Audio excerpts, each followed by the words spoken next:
Hello दोस्तों, एक job में आपका पुनः स्वागत है। जय हिंद। आज का टॉपिक है पद्म पुरस्कार 2022।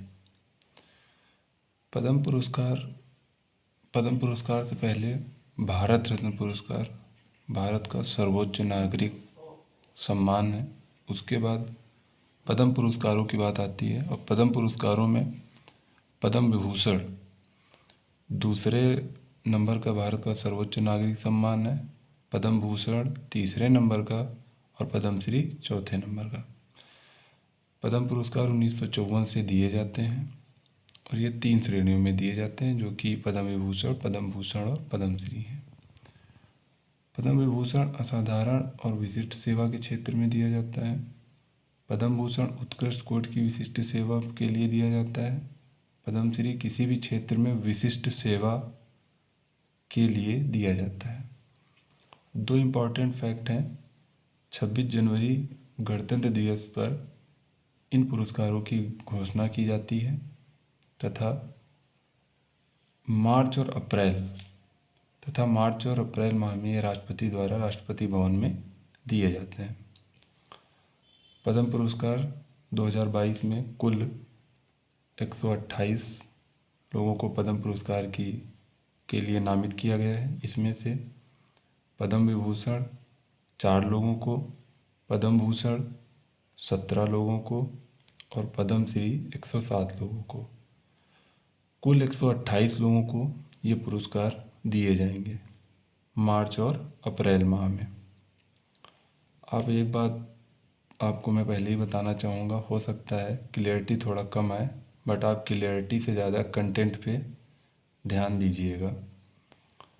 कुछ फैक्ट और इसमें बहुत इम्पॉर्टेंट हो जाते हैं, जैसे इसमें 34 महिलाओं को ये सम्मान मिला है, 10 विदेशी हैं, 13 मरणोपरांत हैं और मरणोपरांत में 3 मरणोपरांत पद्म विभूषण प्राप्त करता है। 14 उत्तर प्रदेश के व्यक्ति हैं जिनको ये सम्मान प्राप्त हुआ है। अब बात करते हैं पद्म विभूषण की। पद्म विभूषण 4 लोगों को दिया गया है, जिसमें से पहले हैं हमारे जनरल बिपिन रावत, जिनको मरणोपरांत दिया गया है। सुश्री प्रभा आत्रे, श्री राधे श्याम खेमका, मरणोपरांत इनको दिया गया है। श्री कल्याण सिंह, इनको भी मरणोपरांत दिया गया है। इसके बाद हम इन चारों पद्म विभूषण प्राप्तकर्ताओं को डिटेल में पढ़ लेंगे, जिससे कि इनसे कुछ क्वेश्चन और आते हैं, वो हमारे क्वेश्चन छूटेंगे नहीं। अब आते हैं जनरल बिपिन रावत।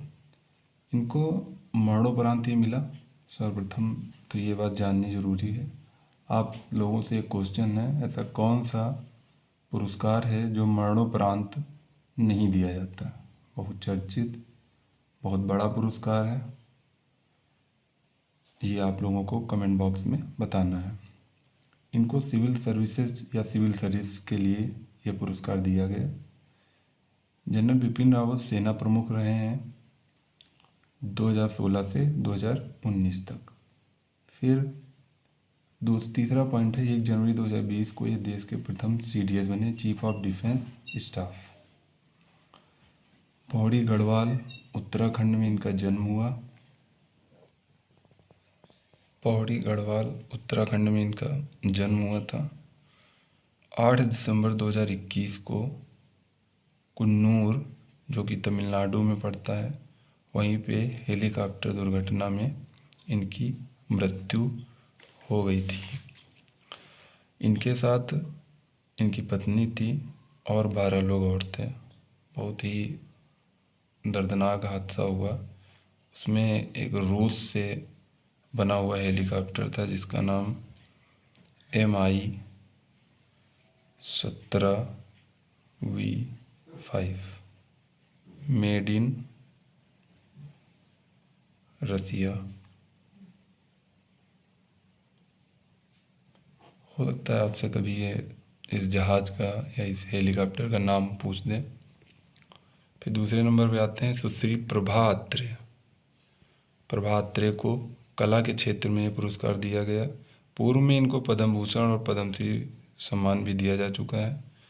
ये पुणे महाराष्ट्र में इनका जन्म हुआ था और ये हिंदुस्तानी शास्त्रीय परंपरा से जुड़ी हुई थी। तीसरा पुरस्कार राधेश्याम खेमका को दिया गया। इनको यह सम्मान मरणोपरांत दिया गया। साहित्य और शिक्षा के क्षेत्र में दिया गया। मुंगेर बिहार में इनका जन्म हुआ। मूलतः ये मुंगेर के निवासी हैं, लेकिन प्रेजेंट टाइम में ये उत्तर प्रदेश के निवासी हैं। गीता प्रेस की कल्याण पत्रिका के ये संपादक बने और गीता प्रेस जो गोरखपुर में स्थित है, इसका मुख्यालय है, उसके ये अध्यक्ष रहे थे। फिर चौथे नंबर पे 4 नंबर श्री कल्याण सिंह, मरणोपरांत इनको भी दिया गया समाज सेवा के लिए। ये एक पॉलिटिशियन थे, राजनीति से जुड़े हुए थे। इनका जन्म अलीगढ़ के उत्तर प्रदेश में हुआ था। उत्तर प्रदेश के ये 2 बार 1991 और 1997 में मुख्यमंत्री बने। इसके साथ ही हिमाचल प्रदेश व राजस्थान के राज्यपाल भी ये रहे। और बहुत चर्चित एक कांड हुआ था, बाबरी मस्जिद विध्वंस, जिसकी जिम्मेदारी लेते हुए 1992 में इन्होंने मुख्यमंत्री पद से त्यागपत्र दे दिया। एक बार हम फिर से देख लेते हैं।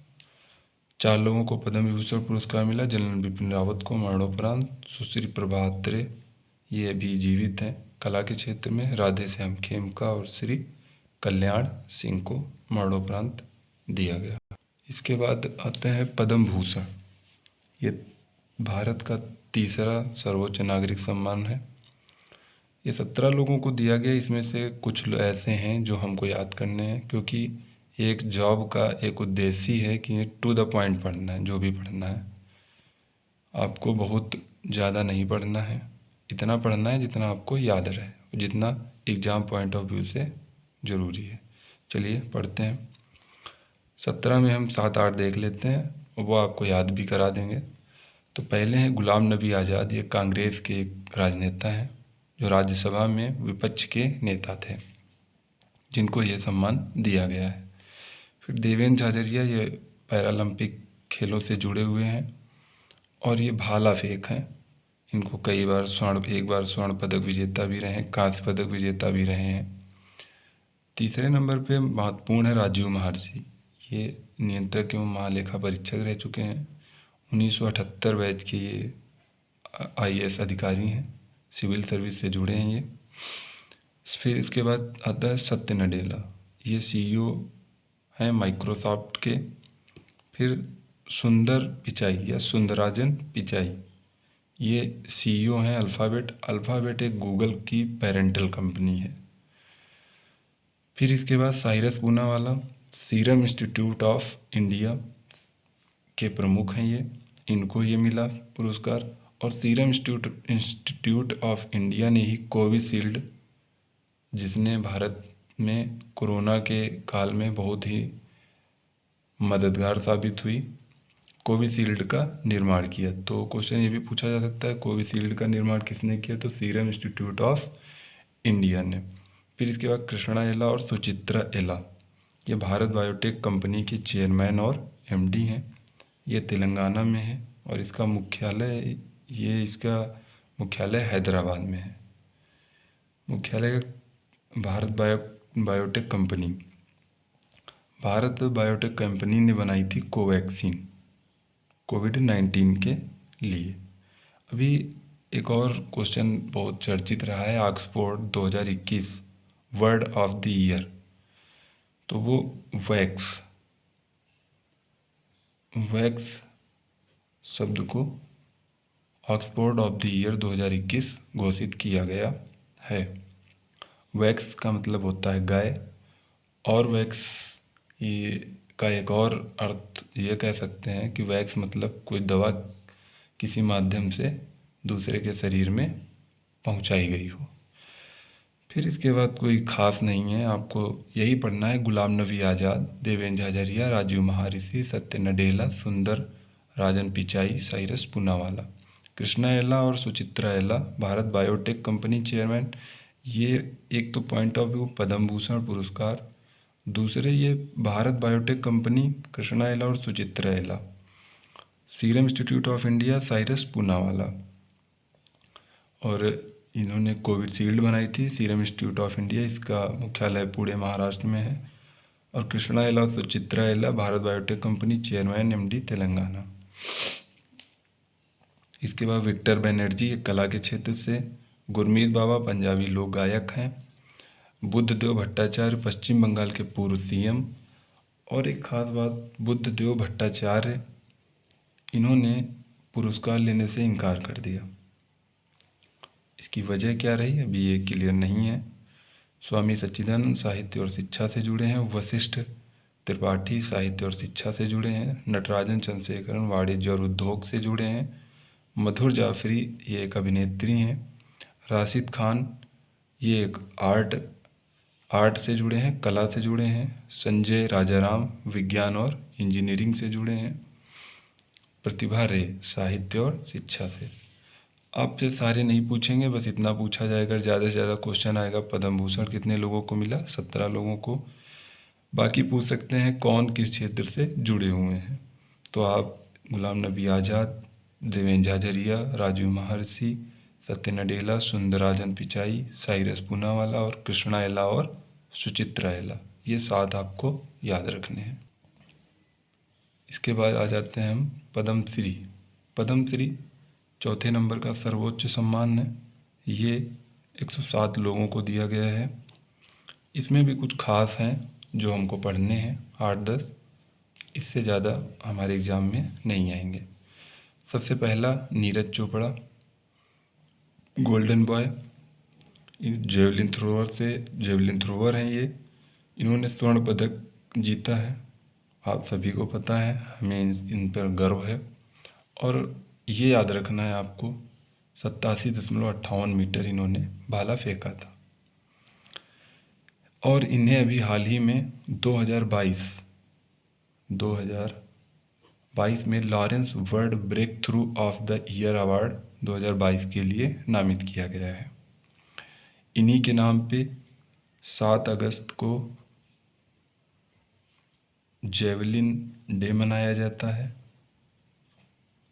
जेवलिन दिवस, क्योंकि 7 अगस्त को ही इन्होंने गोल्ड जीता था। फिर प्रमोद भगत ये पैरा बैडमिंटन प्लेयर हैं। Sumit Antil para javelin thrower हैं, इन्होंने भी स्वर्ण पदक इन्होंने भी जीता था पैरालंपिक 2021 में। वंदना कटारिया हॉकी खिलाड़ी हैं। अवनी लेखरा ये पैरा निशानेबाज हैं, इन्होंने पैरालंपिक खेलों में पहला स्वर्ण पदक भारत को दिलाया था।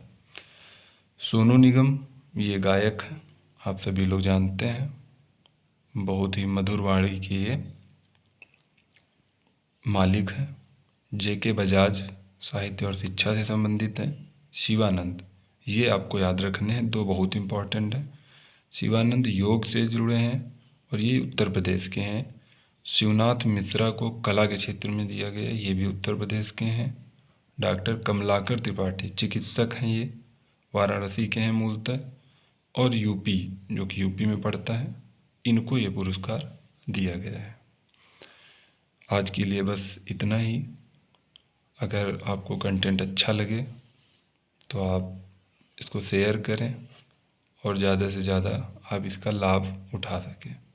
कोशिश करेंगे क्वालिटी और कंटेंट पे और अच्छा इसको कर सकें। Thank you.